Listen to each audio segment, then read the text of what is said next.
Hey guys, Nate Doc here, and welcome back to Croft State Park.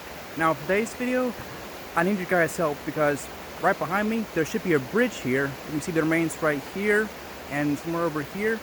That was the Advanced America Bridge.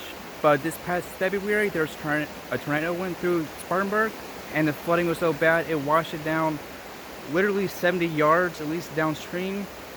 And I set up a GoFundMe to get money to replace it. And the link is in the description below. And this bridge is vital because it's the only access point to the Southside Loop Trail from, if like you're in the heart of the park.